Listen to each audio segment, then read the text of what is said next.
8 tahun ia bertahan hidup di balik jeruji besi, menelan hinaan, pukulan, dan malam-malam panjang tanpa harapan. Tapi semua penderitaan itu tidak ada apa-apanya dibandingkan satu hal yang menunggunya saat pintu rumah itu akhirnya terbuka. Halo semuanya, selamat datang di channel ini, tempat kisah-kisah penuh luka, pengkhianatan, dan takdir yang tak pernah adil diceritakan dengan jujur. Sebelum cerita ini dimulai, jangan lupa dukung channel ini dengan like, subscribe, dan share. Karena satu dukungan kecil dari kalian bisa membuat kisah-kisah seperti ini terus hidup dan menemani malam-malam kalian. Baik, langsung saja kita mulai ceritanya. Langkah Arga terhenti tepat di depan pagar rumah yang dulu selalu ia bayangkan dalam setiap malam di penjara. Catnya kini mengelupas, pagar berkarat, dan papan nama keluarganya sudah hilang entah kemana. 8 tahun lalu, rumah ini adalah satu-satunya alasan ia bertahan hidup. 8 tahun pula, ia pergi dari sini sebagai pria bebas dan kembali sebagai orang asing. Tangannya gemetar saat mendorong pagar yang berderit panjang, seolah rumah itu sendiri sedang menolak kehadirannya. Di dalam dadanya, jantung Arga berdetak tidak beraturan. Bukan karena takut pada masa lalu, tapi karena harapan yang terlalu lama ia peluk. Ia dijebloskan ke penjara karena tuduhan pembunuhan yang tak pernah ia lakukan. Tanpa bukti kuat, tanpa pembelaan yang adil. Saksi dibeli, kebenaran dikubur. 8 tahun hidupnya direnggut begitu saja. Namun selama di penjara, satu hal yang membuatnya tetap waras hanyalah bayangan istrinya, Ratna, dan anak kecilnya, Dimas, yang saat itu baru berusia 5 tahun.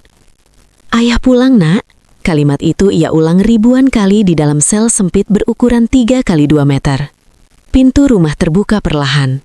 Bukan Ratna yang menyambutnya, bukan pula Dimas yang berlari memeluk kakinya. Yang pertama kali ia lihat adalah sepatu pria asing di rak dekat pintu. Arga membeku. Ia melangkah masuk dengan nafas tertahan. Ruang tamu telah berubah. Sofa baru, televisi besar, dan foto keluarga yang dulu tergantung di dinding sudah tidak ada. Yang tergantung kini adalah foto Ratna, tersenyum, berdiri di samping seorang pria lain dengan tangan melingkar di bahunya.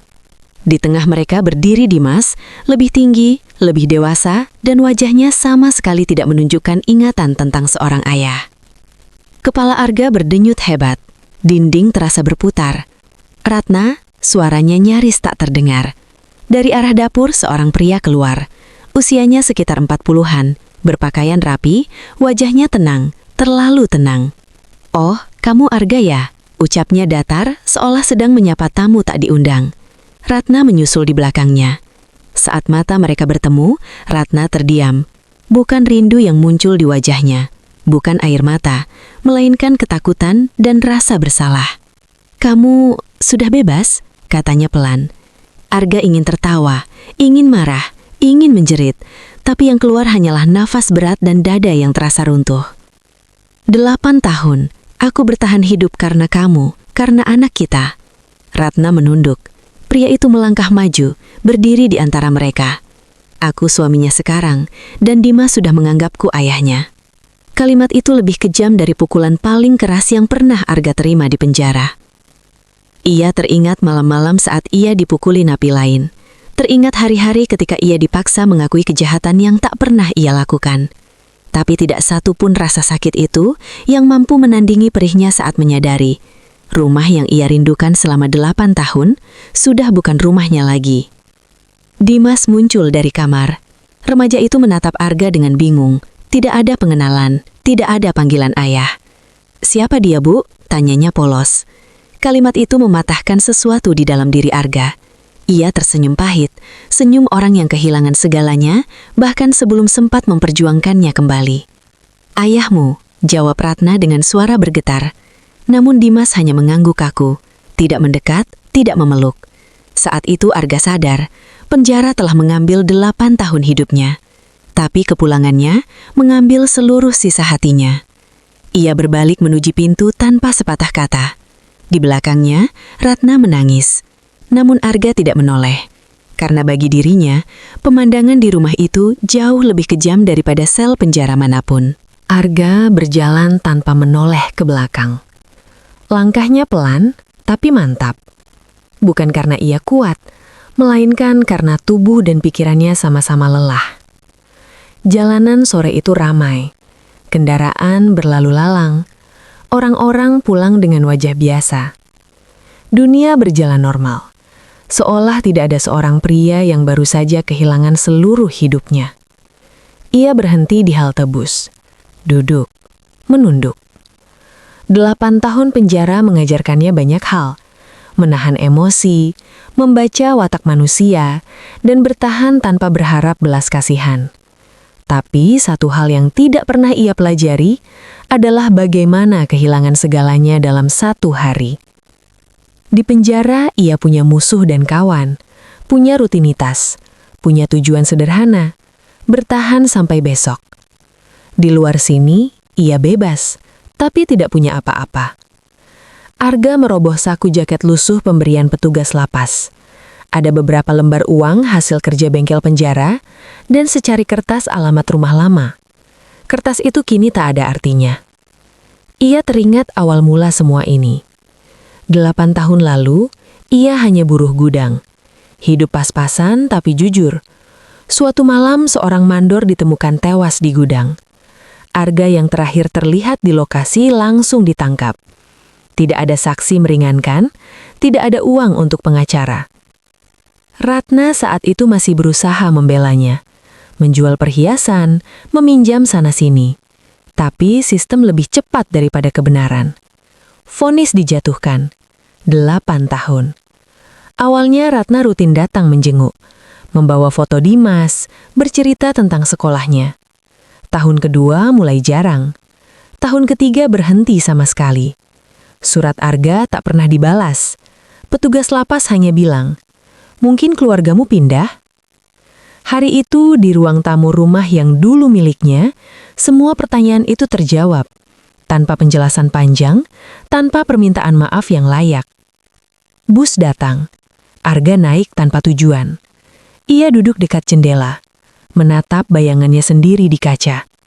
Wajahnya lebih tua dari usianya. Mata yang dulu penuh rencana, kini kosong. Bus berhenti di terminal kecil. Arga turun, udara malam mulai dingin. Ia berjalan menyusuri deretan kios tutup. Sampai akhirnya duduk di bangku panjang dekat warung kopi kecil yang masih buka. "Ngopi, Pak?" tanya pemilik warung, seorang pria setengah baya. Arga mengangguk.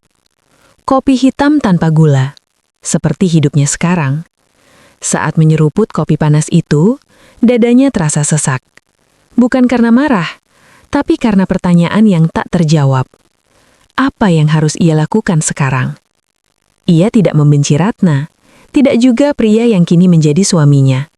Yang paling ia benci adalah dirinya sendiri, karena berharap terlalu lama.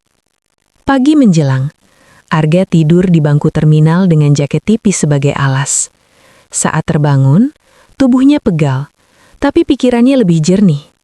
Ia sadar satu hal, ia tidak bisa kembali ke masa lalu, tidak bisa memaksa siapapun menunggunya. Ia hanya bisa melanjutkan hidup, meski tidak tahu caranya. Arga pergi ke kantor kelurahan untuk mengurus KTP baru. Petugas menatapnya lama saat membaca riwayatnya. "Pernah di penjara?" tanya petugas itu. "Ya," jawab Arga jujur. Stempel diturunkan. Proses terasa lambat. Dunia di luar penjara ternyata tak jauh berbeda, tetap penuh penilaian. Dari sana Arga mendatangi beberapa tempat mencari kerja. Bengkel, gudang, proyek bangunan. Begitu mendengar kata mantan narapidana, wajah Ramah berubah dingin. Ada yang menolak halus, ada yang terang-terangan. Hari berganti hari. Uangnya menipis. Ia tidur berpindah-pindah. Kadang di musola, kadang di terminal. Tapi Arga tidak mencuri, tidak mengemis. Penjara sudah cukup mengajarkannya bahwa harga diri adalah satu-satunya hal yang tersisa saat segalanya diambil. Suatu sore hujan turun deras. Arga berteduh di bawah atap toko kosong. Seorang pria tua keluar dari toko kecil di sampingnya. "Kamu cari kerja?" tanya pria itu tiba-tiba. Arga menoleh, mengangguk. "Bantu-bantu di bengkel kecil saya," upahnya tidak besar. Arga tidak banyak tanya. Ia ikut pria itu.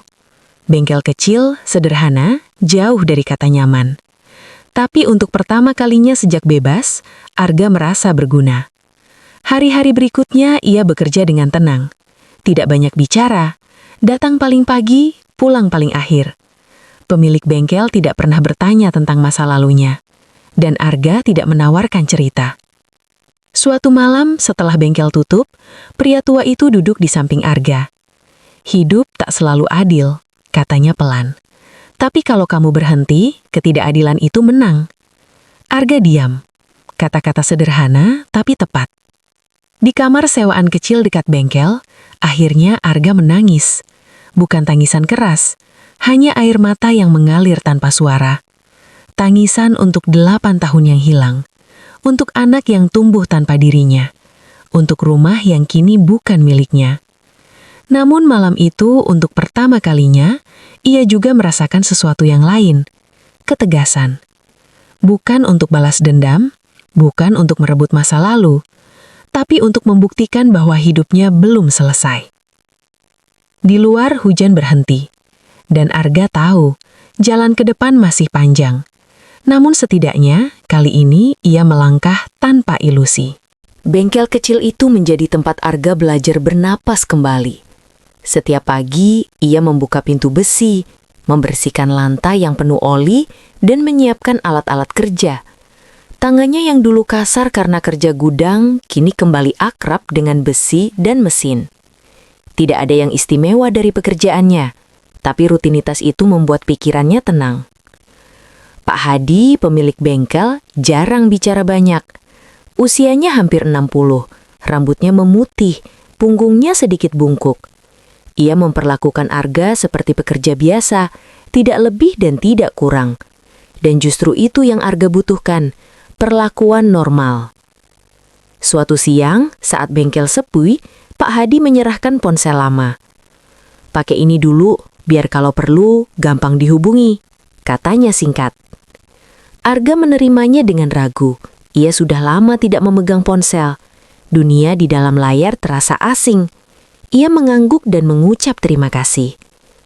Malamnya, di kamar sewaan, Arga menyalakan ponsel itu. Banyak aplikasi yang tidak ia kenal. Ia hanya membuka pencarian dan tanpa sadar mengetik namanya sendiri. Tidak ada apa-apa. Lalu ia mengetik nama mandor gudang yang dulu disebut sebagai korban. Berita lama muncul. Tahun 8 tahun lalu. Judulnya masih sama. Mandor gudang tewas. Buruh jadi tersangka. Arga membaca perlahan. Isi beritanya dangkal. Tidak ada perkembangan lanjutan. Kasus ditutup cepat. Ia menutup layar. Dadanya terasa berat. Selama ini ia berusaha tidak memikirkan masa lalu, tapi jejak itu ternyata masih ada. Tertinggal di sudut-sudut yang tak terlihat, menunggu disentuh kembali. Beberapa hari kemudian, seorang pria datang ke bengkel membawa motor tua. Wajahnya familiar, meski Arga butuh waktu untuk menyadarinya. Pria itu bernama Reno. Dulu, Reno bekerja di gudang yang sama. Mereka tidak dekat, tapi cukup saling mengenal. Reno dikenal pendiam, sering menghindari masalah. Saat mata mereka bertemu, Reno terdiam. "Arga," katanya pelan, seolah takut salah. Arga tidak menjawab, tangannya tetap bekerja. Reno menarik napas panjang. "Aku minta maaf," kata itu menggantung lama di udara. "Waktu itu aku dipanggil jadi saksi. Aku lihat sesuatu tapi aku tidak berani bicara." Arga berhenti bekerja. Ia menoleh perlahan. "Apa yang kamu lihat?" tanyanya datar. Reno mengusap wajahnya. "Malam itu sebelum mandor ditemukan tewas, aku lihat orang lain masuk gudang, bukan kamu." Jantung Arga berdegup lebih cepat, tapi wajahnya tetap tenang. "Kenapa kamu diam?" tanya Arga. Reno tersenyum pahit. "Aku punya keluarga. Aku diancam. Aku takut." Arga kembali memutar baut motor. Tidak ada kemarahan yang meledak, hanya kelelahan lama yang kembali terasa. "Aku tidak minta kamu membenarkan apapun," kata Arga akhirnya. "Semua sudah lewat." Reno menatapnya. "Belum. Setidaknya kebenaran belum. Kata-kata itu terus mengiang bahkan setelah Reno pergi. Malam itu, Arga duduk lama di tepi kasur. Untuk pertama kalinya sejak bebas, pikirannya kembali pada satu kemungkinan yang selama ini ia tekan jauh-jauh. Membersihkan namanya. Bukan demi dunia, bukan demi Ratna, bukan demi balas dendam, tapi demi dirinya sendiri. Beberapa hari kemudian, Pak Hadi memanggil Arga ke ruang belakang bengkel. "Ada orang datang kemarin, tanya-tanya tentang kamu," katanya. Arga terdiam. Katanya wartawan, kasus lama. Arga mengangguk pelan. Ia tahu, begitu kebenaran mulai bergerak, ia tidak akan bisa menghentikannya lagi. Malam itu Arga berdiri di depan bengkel menatap jalan yang basah oleh hujan tipis. Ia sadar, langkah yang ia ambil ke depan mungkin akan lebih berat daripada bertahan di penjara. Tapi setidaknya kali ini ia tidak sendirian. Jejak lama mulai terlihat, dan Arga tahu jika ia tidak mengikutinya sekarang, bayangan masa lalu akan terus mengikutinya seumur hidup. Keesokan paginya, Arga datang ke bengkel lebih awal dari biasanya. Udara masih dingin, jalanan sepi. Ia membuka pintu bengkel perlahan, lalu duduk sendirian di bangku kayu. Pikirannya penuh, bukan oleh pekerjaan, melainkan oleh kata-kata Reno semalam. Ada orang lain. Kalimat sederhana itu terasa berat. Selama 8 tahun, Arga hidup dengan satu keyakinan. Kebenaran tidak penting jika tidak ada yang mau mendengarkannya. Tapi sekarang, untuk pertama kalinya, ada seseorang yang berani mengatakan apa yang ia lihat. Pak Hadi datang tak lama kemudian. Ia menatap Arga sekilas, seolah tahu ada sesuatu yang mengganjal. "Kamu kelihatan capek," katanya. Arga mengangguk. "Saya lagi mikir." Pak Hadi tidak bertanya lebih jauh. Ia hanya menyalakan rokok dan duduk di dekat pintu. Beberapa menit berlalu dalam diam. "Kadang," kata Pak Hadi pelan, "kita dikasih pilihan bukan karena kita siap, tapi karena waktunya sudah datang." Arga menoleh. Ia tidak tahu dari mana Pak Hadi tahu apa yang sedang ia pikirkan, tapi kata-kata itu tepat sasaran. Siang hari, wartawan yang disebut Pak Hadi benar-benar datang. Namanya Maya, perempuan berusia awal 30-an, berpakaian sederhana, membawa tas lempang berisi buku catatan. "Saya tidak mau mengganggu," katanya sopan. "Saya sedang menulis ulang kasus lama yang diduga salah vonis." Arga menatapnya lama. Ia bisa saja menolak, menutup pintu, kembali ke hidup kecil yang mulai ia bangun perlahan. Tapi wajah Maya menunjukkan kesungguhan, bukan sensasi. "Apa yang ingin kamu tahu?" tanya Arga akhirnya. Mereka duduk di ruang belakang bengkel. Arga menceritakan semuanya tanpa drama. Malam penangkapan, proses sidang yang cepat, saksi yang tidak pernah hadir, pengacara yang pasrah. Maya mendengarkan, menulis, sesekali bertanya singkat. "Apakah ada orang lain yang bisa membuktikan sebaliknya?" tanya Maya. Arga terdiam sejenak. Wajah Reno terlintas di pikirannya. "Ada," jawabnya. "Tapi dia takut." Itu biasa, tapi ketakutan bisa berubah kalau orangnya tahu dia tidak sendirian. Setelah Maya pergi, Arga merasa seperti baru saja membuka pintu yang selama ini ia kunci rapat. Ia tidak tahu apa yang akan masuk, cahaya atau badai. Sore itu, Reno kembali datang ke bengkel. Ia terlihat gelisah. "Ada orang yang cari aku," katanya lirih. "Tanya tentang kamu." Arga menatap tenang. "Kamu tidak harus terlibat." Reno menggeleng. "Aku sudah terlalu lama diam." Mereka berbicara lama di dalam bengkel yang sudah tutup. Reno menceritakan apa yang sebenarnya ia lihat malam itu. Seorang pria keluar tergesa dari gudang belakang, membawa sesuatu yang diselimuti kain. Wajahnya tidak jelas, tapi tubuhnya besar, bukan Arga. Orang itu sering datang ke gudang, punya hubungan dengan mandor. Arga mendengarkan tanpa memotong. Setiap detail terasa penting. Malam semakin larut. Arga pulang ke kamar sewaannya dengan kepala penuh. Di satu sisi, ia mulai menemukan kembali kebenaran. Di sisi lain, ia tahu jalan ini berbahaya. Tidak semua orang senang masa lalu diungkit kembali. Beberapa hari kemudian, Pak Hadi memanggil Arga. "Aku dapat kabar, ada lowongan tetap di bengkel besar. Gajinya lumayan, hidupmu bisa lebih tenang." Arga terdiam. Inilah pilihannya. Ia bisa mengambil pekerjaan itu, menutup bab lama, menjalani hidup sederhana tanpa menoleh ke belakang. Atau, ia bisa melanjutkan langkah yang sudah terlanjur ia ambil. Menghadapi masa lalu, menggali kebenaran meski resikonya besar. Malam itu, Arga berjalan sendirian menyusuri jalan yang sama saat ia pertama kali bebas. Lampu-lampu jalan memantul di aspal basah. Ia berhenti di sebuah jembatan kecil, menatap air gelap di bawahnya. 8 tahun hidupnya dirampas tanpa pilihan. Sekarang, untuk pertama kalinya, ia punya pilihan. Dan pilihan itu tidak mudah. Ia mengeluarkan handphone lama dari saku, menatap layar lama itu lama sekali. Lalu dengan napas panjang, ia mengetik satu pesan pendek. Kepada Maya. "Saya siap berbicara lebih jauh." Pesan terkirim. Arga menyimpan handphone, menatap ke depan. Apapun yang terjadi setelah ini, setidaknya ia tidak lagi berjalan menjauhi kebenaran. Hari-hari Arga kembali terasa berat. Tapi kali ini berbeda. Jika dulu tekanan datang dari dalam penjara, sekarang ia datang dari luar, lebih halus, lebih diam, namun sama menekannya. Sejak ia menghubungi Maya dan mulai membuka cerita, hidupnya tak lagi berjalan senyap. Berita pertama terbit tanpa banyak gempar. Judulnya tidak besar, hanya membahas kemungkinan salah vonis dalam kasus lama. Nama Arga disebut sekilas, tanpa foto. Tapi itu sudah cukup untuk menggerakkan sesuatu yang lama tertidur. Di bengkel, Arga tetap bekerja seperti biasa. Ia tidak membicarakan apapun kecuali soal mesin dan oli.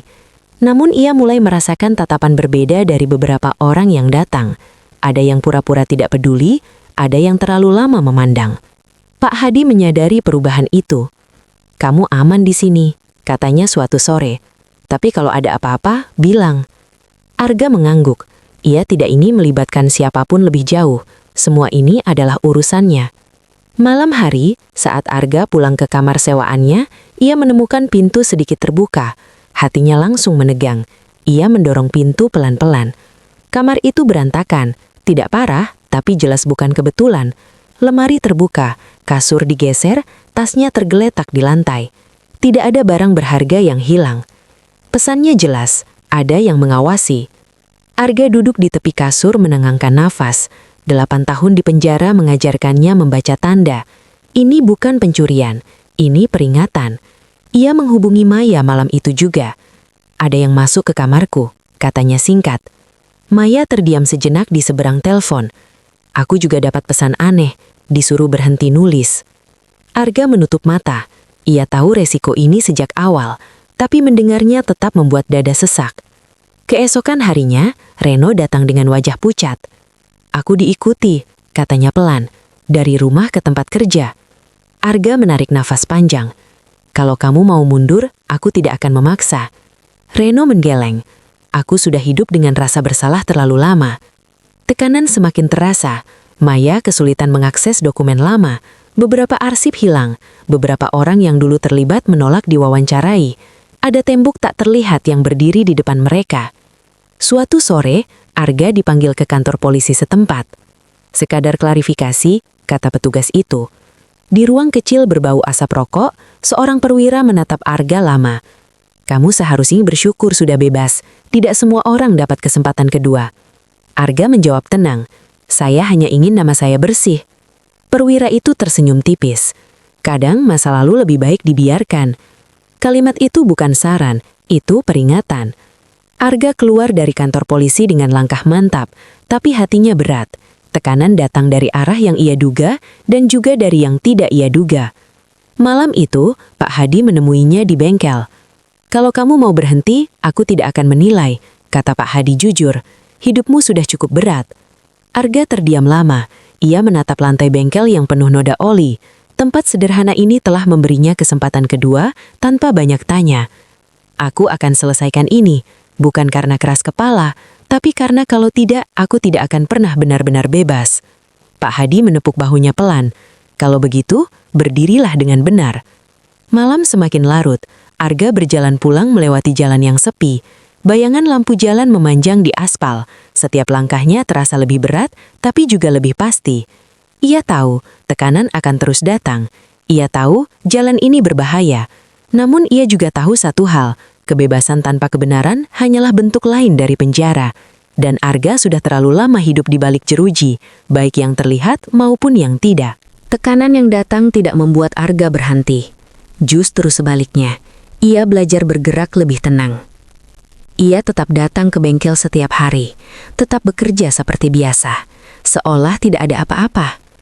Tapi di balik rutinitas itu, ia dan Maya terus berkomunikasi secara hati-hati. Maya menemukan satu celah kecil di antara tumpukan arsip lama. Bukan bukti besar, bukan pengakuan, hanya ketidaksesuaian waktu dalam laporan kematian mandor gudang.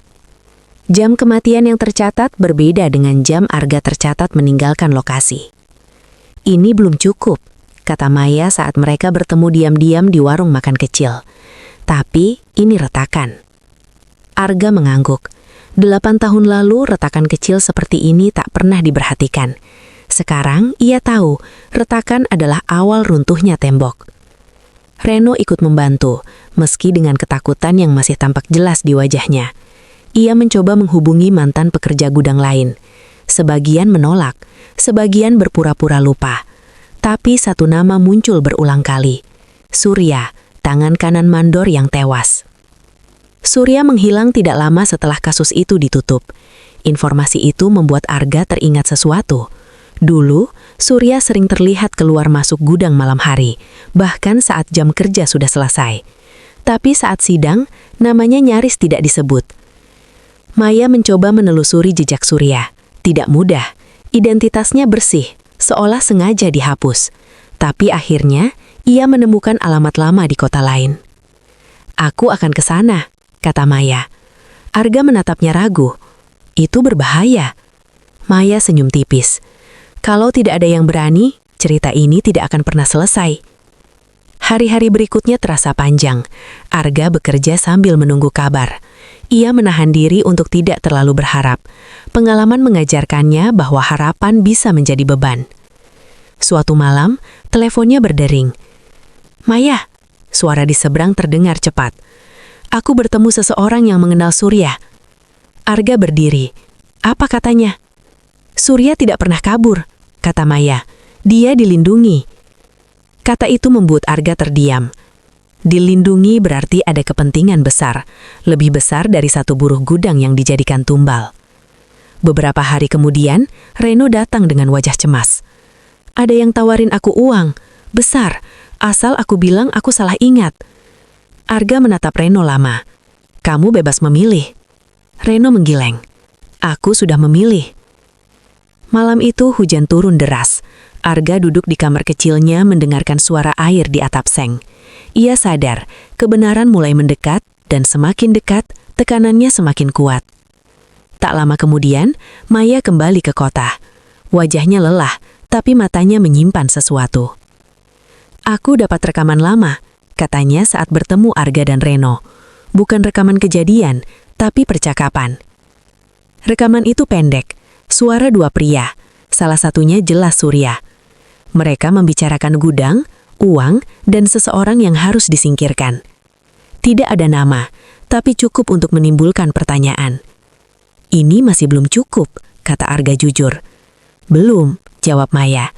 Tapi kalau digabung dengan retakan waktu, saksi, dan tekanan yang kita alami, gambarnya mulai jelas. Mereka duduk lama dalam diam. Masing-masing tahu langkah berikutnya akan menentukan segalanya. Arga menatap lantai. Kalau aku maju, aku mungkin kehilangan semua yang baru aku bangun. Maya menatapnya. Tapi kalau kamu tidak maju, kamu akan kehilangan dirimu sendiri. Kata-kata itu sederhana, tanpa dramatis, tapi tepat. Beberapa hari kemudian, Maya mengirim draft tulisan lanjutan. Lebih berani, lebih jelas. Nama Surya disebut. Hubungan dengan mandor mulai dipertanyakan. Kasus lama kembali dibuka di ruang publik, meski masih kecil. Arga membaca tulisan itu pelan. Setiap kalimat terasa seperti membuka luka lama, tapi juga membersihkannya. Ia mengirim satu pesan balasan. Terbitkan. Malam itu, Arga berdiri di depan bengkel yang sudah tutup. Lampu-lampu kota berpendar di kejauhan. Ia tidak tahu apa yang akan terjadi besok. Apakah ancaman, apakah keheningan, atau sesuatu yang lebih buruk. Namun satu hal pasti, retakan itu sudah ada, dan kebenaran, sekali menemukan celah, tidak akan berhenti merembes keluar. Tulisan Maya terbit pagi itu. Tidak meledak, tidak viral, tapi cukup untuk membuat beberapa orang gelisah. Judulnya tenang, isinya tajam. Nama Surya disebut jelas, dengan rangkaian pertanyaan yang selama ini tak pernah diajukan. Retakan yang kecil kini memanjang. Arga mengetahui dampaknya bukan dari media, tapi dari perubahan suasana. Bengkel didatangi 2 orang tak dikenal yang berpura-pura memperbaiki motor. Pertanyaan mereka terlalu banyak. Tatapan mereka terlalu lama. Pak Hadi menangkap sinyal itu dan meminta Arga pulang lebih awal. "Kamu jangan lama-lama di luar," katanya. "Kalau perlu, menghilang sebentar." Arga mengangguk. Ia sudah menduga ini akan terjadi. Sore itu, Maya menelpon dengan suara cepat. "Ada yang membocorkan dokumen tambahan, internal. Aku belum tahu dari siapa." "Apa isinya?" tanya Arga. "Catatan mutasi uang. Ada aliran yang tidak pernah muncul di sidang." Arga terdiam. Uang selalu meninggalkan jejak, dan jejak jarang berbohong. Jika catatan itu benar, maka cerita lama mulai runtuh dengan sendirinya. Di sisi lain kota, Reno menghadapi tekanannya sendiri. Atasannya memanggilnya, menanyakan kabar lama, lalu menyelipkan kalimat yang tidak perlu dijelaskan. Reno pulang dengan tangan gemetar, tapi tekadnya tidak berubah. Ia merekam pernyataan singkat, apa yang ia lihat malam itu, tanpa emosi, tanpa tuduhan berlebihan, hanya fakta. "Kalau aku mundur sekarang," katanya pada Arga malam itu, "aku akan hidup dengan rasa takut seumur hidup." Rekaman itu dikirim ke Maya. Malam kian larut ketika Arga mendapat pesan tak dikenal. "Berhenti, kamu sudah cukup menderita." Arga membaca sekali, lalu menghapusnya. Ia tahu semakin dekat kebenaran, semakin banyak yang ingin ia berhenti. Keesokan harinya, polisi memanggil Maya. "Wawancara klarifikasi," kata mereka. Nada yang sama seperti dulu, tapi kali ini berbeda. Ada sorot mata yang tidak setenang sebelumnya. Ada sesuatu yang bergerak di balik meja.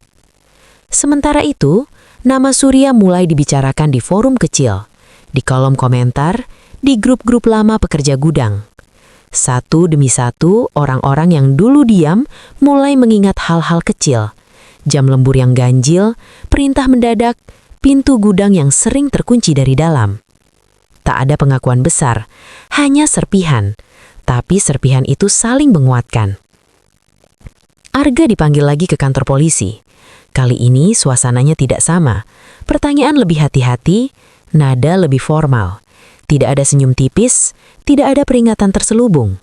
"Kami menerima informasi baru," kata seorang penyidik.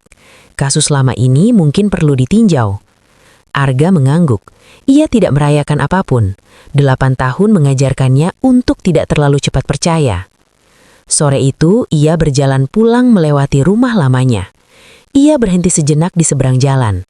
Tirai tertutup, lampu ruang tamu menyala. Ia tidak mengetuk, tidak mengintip. Masa lalu itu sudah ia lepaskan. Yang ia kejar sekarang bukan keluarga yang pergi, tapi nama yang tertinggal. Malamnya, Maya mengirim pesan singkat. "Besok aku terbitkan bagian terakhir. Lebih berani. Siap?" Arga membalas setelah lama menatap layar. "Siap." Bagian terakhir itu memuat semuanya.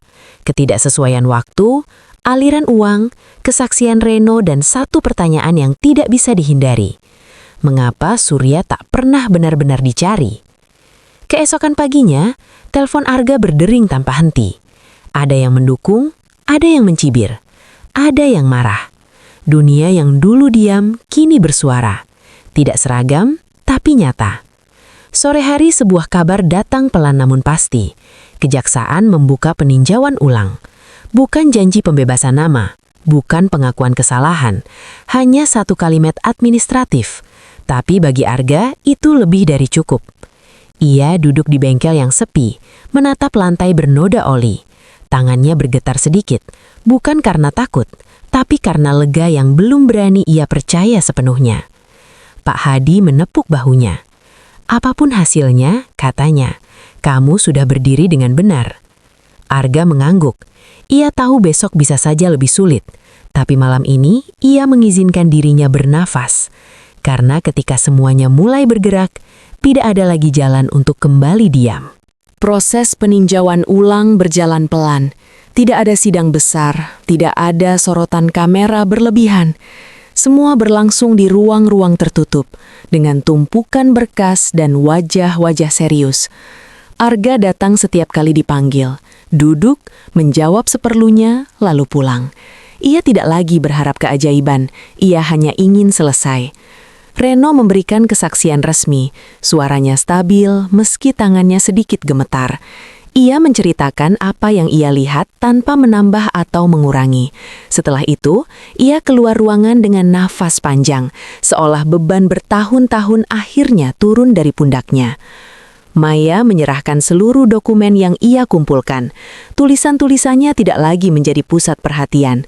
Kini yang berbicara adalah data, waktu, uang, dan kejanggalan yang selama ini diabaikan. Beberapa minggu kemudian, Arga dipanggil kembali. Kali ini, ia tidak duduk di kursi tersangka. Seorang pejabat membacakan keputusan singkat. Vonis lama dibatalkan karena bukti baru yang signifikan dan proses hukum yang cacat. Tidak ada permintaan maaf panjang, tidak ada penjelasan emosional, hanya pengakuan formal bahwa negara pernah keliru. Arga mengangguk. Itu sudah cukup. Ia keluar gedung dengan langkah ringan. Matahari sore terasa hangat di wajahnya. 8 tahun hidupnya tidak kembali, tapi setidaknya namanya tidak lagi ternoda. Surya akhirnya diperiksa. Tidak ada drama penangkapan, tidak ada pengakuan terbuka, namun satu persatu fakta mengunci ruang geraknya. Kasus lama itu menemukan bentuknya, meski tidak semua orang puas dengan akhirnya. Arga kembali ke bengkel. Pak Hadi menyambutnya dengan senyum kecil dan secangkir kopi. "Kamu bebas sepenuhnya sekarang," katanya. Arga mengangguk. Bebas dalam arti yang sebenarnya. Beberapa hari kemudian, Arga bertemu Ratna secara tidak sengaja di pasar. Mereka saling menatap sejenak. Tidak ada kemarahan, tidak ada penyesalan yang diucapkan. Hanya jarak yang sudah terbentuk oleh waktu. "Aku dengar semuanya sudah selesai," kata Ratna pelan. "Iya, sudah," jawab Arga singkat. Mereka berpisah tanpa janji. Arga tahu ada hal-hal yang tidak perlu diselesaikan bersama. Tentang Dimas, Arga memilih jalan pelan. Ia menulis surat sederhana tanpa tuntutan, hanya memperkenalkan diri tanpa memaksa dikenang. Jika suatu hari anak itu ingin mencari, pintu itu akan terbuka. Arga menerima pekerjaan tetap di bengkel besar, seperti yang pernah ditawarkan. Ia pindah ke kamar yang lebih layak. Hidupnya tetap sederhana, tapi kini tanpa bayangan. Maya menerbitkan satu tulisan terakhir, bukan tentang kesalahan hukum, melainkan tentang seseorang yang memilih berdiri meski terlambat. Tulisan itu tenang dan banyak dibaca. Suatu sore, Arga berdiri di jembatan kecil tempat ia pernah mengirim pesan pertama pada Maya. Air mengalir pelan di bawahnya. Ia menghela nafas panjang. Ia tidak menjadi pahlawan. Ia tidak membalas dendam. Ia hanya memilih untuk tidak diam, dan itu cukup. Masa lalu tidak berubah, tapi masa depan akhirnya menjadi miliknya. Kisah ini mengingatkan kita bahwa keadilan memang tidak selalu cepat datang, tapi kebenaran punya cara sendiri untuk menemukan jalan. Jangan menyerah hanya karena dunia memilih diam, karena satu suara yang bertahan bisa membuka semuanya. Terima kasih sudah menonton sampai akhir. Jika kamu tersentuh oleh cerita ini, jangan lupa like, subscribe, dan bagikan video ini, agar lebih banyak kisah bermakna bisa terus kami hadirkan. Sampai jumpa di cerita berikutnya.